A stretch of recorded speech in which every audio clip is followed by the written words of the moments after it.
ప్రపంచాన్ని సంతాన సంక్షోభం వేధిస్తుంది. చాలా దేశాల్లో జనసాంద్రత గణనీయంగా తగ్గిపోతుంది. కొన్ని దేశాల్లో అయితే జననాల రేటు దారుణంగా పడిపోవడంతో వృద్ధుల సంఖ్య పెరుగుతూ పోతుంది. చిన్న చితకా కాదు, అగ్రదేశాలైన జపాన్, చైనాలోనూ ఈ సమస్య కొనసాగుతుంది. దీన్ని ఎదుర్కొనేందుకు జపాన్, చైనా దేశాలు ఎన్ని ప్రయత్నాలు చేస్తున్నా పరిస్థితి మెరుగుపడేలా కనిపించడం లేదు. ఆ లిస్ట్ లో ఇప్పుడు హంగేరీ దేశం వచ్చి చేరింది. దాంతో ఆ దేశ ప్రధానమంత్రి విక్టర్ ఓర్బాన్ స్వయంగా దేశ ప్రజలను ఉద్దేశించి ప్రసంగిస్తూ 4 పిల్లలను కంటే వారికి life long income tax free అని ప్రకటించేశారు. అంటే 4 సంతానం ఉన్న కుటుంబానికి ఇకపై ఇన్కమ్ ట్యాక్స్ గొడవలు అనేవే ఉండవన్నమాట. ఇది హంగేరీకి సంబంధించిన సమస్య. మన దేశానికి ఆ సమస్య లేదు.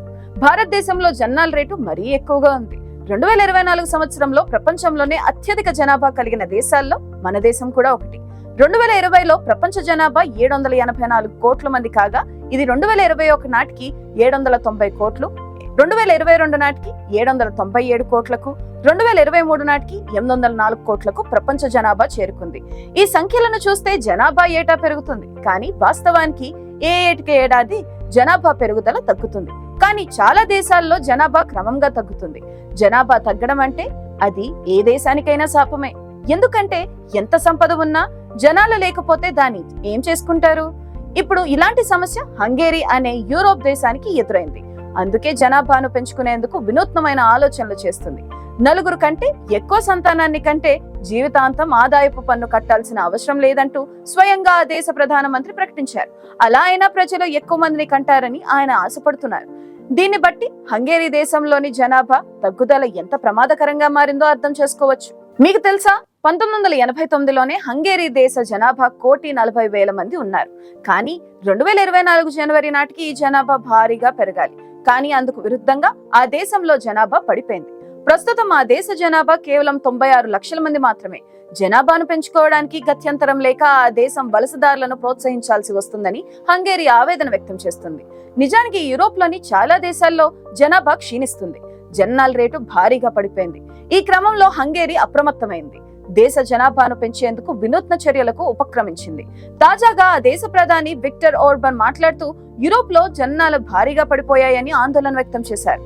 దీంతో గత్యంతరం లేక తాము వలసలను ప్రోత్సహించాల్సి వస్తుందని వాపోయారు. అందుకే జనాభాను పెంచేందుకు ప్రోత్సాహకాలను ప్రకటిస్తూ వెల్లడించారు. 4 కంటే ఎక్కువ మంది పిల్లలను కంటే జీవితకాలం ఆదాయ పన్ను నుంచి మినహాయింపును ఇస్తున్నట్లు ప్రకటించారు. చిన్నారుల సంరక్షణ కేంద్రాలను 21,000కు పెంచినట్లు హంగేరీ ప్రధాని ప్రకటించారు. అంతేకాదు పెద్ద కుటుంబాలు పెద్ద కార్లను కొనుగోలు చేయడానికి వీలుగా సబ్సిడీలు కూడా ఇస్తామని ఓర్బన్ వెల్లడించారు. ఇలాంటి మినహాయింపులతో కుటుంబ వ్యవస్థను, పెళ్లిళ్లను ప్రోత్సహించినట్లు అవుతుందని పీఎం స్పష్టం చేశారు. ఒకవేళ జనాభాను పెంచుకోకపోతే స్వదేశంలో తాము మైనార్టీలుగా మారడం ఖాయమని హెచ్చరించారు. ఇది ఒక్క హంగేరీకే పరిమితం కాదని, యూరోప్ అంతా ఇలాగే మారుతుందని ఆవేదన వ్యక్తం చేశారు. అయితే హంగేరీలో జనాభా తగ్గడం కొత్తేమీ కాదు. నిజానికి 2021లో హంగేరీ జనాభా 97 లక్షల మంది కాగా 2022లో కాస్త పెరిగింది. దేశ జనాభా 99 లక్షల మందికి చేరింది. దీంతో 2019లో జనాల రేటు పెంపునకు ప్రకటించని ప్రోత్సాహకాలు ఫలించాయని హంగేరీ సంబరపడింది. 2022లో 99 లక్షల మంది జనాభా ఉండగా 2023లో 1 కోటి మందికి చేరింది. అయితే దురదృష్టవశాత్తు 2024లో మళ్లీ జనాభా సంఖ్య పడిపోయింది. అదే సమయంలో జనాల రేటు కూడా తగ్గడంతో హంగేరీలో మళ్లీ ఆందోళన మొదలైంది. 2024లో ప్రతి 1000 మందికి కేవలం 9 మందినే కన్నారు. 2023తో పోల్చుకుంటే 0.43% తగ్గింది. నిజానికి హంగేరీ 2019 నుంచి జనాభా క్షీణించడంపై దృష్టి సారించింది. వివాహాలకు సబ్సిడీ రుణాలను అందించే వినూత్న ప్రక్రియకు తెరలేపింది. 41 ఏళ్లలోపు పెళ్లి చేసుకునే జంటలకు రుణాల్లో $33,000 సబ్సిడీని ప్రకటించింది. మన కరెన్సీలో చెప్పాలంటే 27,000 రూపాయలకు పైగా సబ్సిడీ లభిస్తుందన్నమాట. అంతేకాదు 2 పిల్లలను కంటే వారు తీసుకున్న రుణాల్లో 3వ వంతు మాఫీ చేస్తామని అప్పట్లో ప్రకటించింది. 3 పిల్లలను కంటే మొత్తం రుణం మాఫీ చేసింది.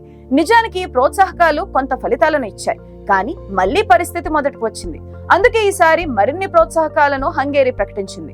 అందులో భాగంగానే 4 కంటే ఎక్కువ పిల్లలను కంటే లైఫ్ లాంగ్ ట్యాక్స్ మినహాయింపును ప్రకటించింది. ఇక యూరోప్ లోని మరో దేశం ఫ్రాన్స్ కూడా జనాల రేటు పడిపోవడంపై ఆందోళన వ్యక్తం చేస్తుంది. ఈ దేశంలో జనాల రేటు హంగేరీ కంటే దారుణంగా ఉంది.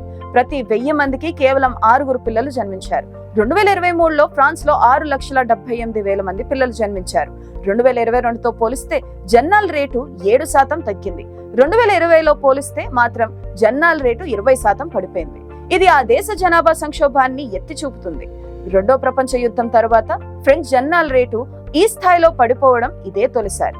అయితే జనాభా సంక్షోభాన్ని అరికట్టేందుకు ఫ్రాన్స్ అధ్యక్షుడు ఇమాన్యుయల్ మాక్రాన్ ఎలాంటి చర్యలు చేపట్టారు?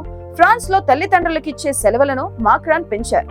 ప్రస్తుతం తల్లిదండ్రులకు ఫ్రాన్స్ లో 2 రకాల సెలవులను ఇస్తున్నారు. ఒకటి ప్రాథమిక ప్రసూతి సెలవు కాగా, రెండోది అదనంగా ఏడాది పాటు సెలవిస్తారు. నిజానికి ఈ సెలవుల సమయంలో పూర్తి స్థాయిలో జీతాలను చెల్లించడం లేదు. ఫ్రాన్స్ లో ప్రసూతి ఏడాది సెలవుల సమయంలో నెలకు $453 కంటే ఎక్కువగా వేతనాన్ని ఇవ్వడం లేదు. పైగా జాబ్ మార్కెట్ నుంచి మహిళలు దూరం అవుతున్నారు. ప్రసూతి సెలవు సంవత్సరం పాటు ఉంటుంది. ఈ నేపథ్యంలో మాక్రాన్ ప్రభుత్వం సమూల మార్పులను ప్రతిపాదిస్తుంది. తల్లిదండ్రులు ఇద్దరు పిల్లలతో 6 నెలలు గడపాలని, ఆ సమయంలో కూడా మంచి వేతనమే ఇస్తామని చెబుతుంది. ముందు ప్రసూతి సెలవులు, డెలివరీ తరువాత లీవ్ ను కూడా ఇస్తారు. ఇది వ్యూహాత్మకంగా పనిచేస్తుందని నిపుణులు గట్టిగా చెప్తున్నారు. అయితే హంగేరీ ఫ్రాన్స్ జనాభా సంక్షోభానికి కారణం ఏమిటి? ఆర్థిక వ్యవస్థ, వాతావరణ మార్పులతో సమస్యలు పెరిగాయని 30% మంది యూరోప్ జంటలు చెప్తున్నారు.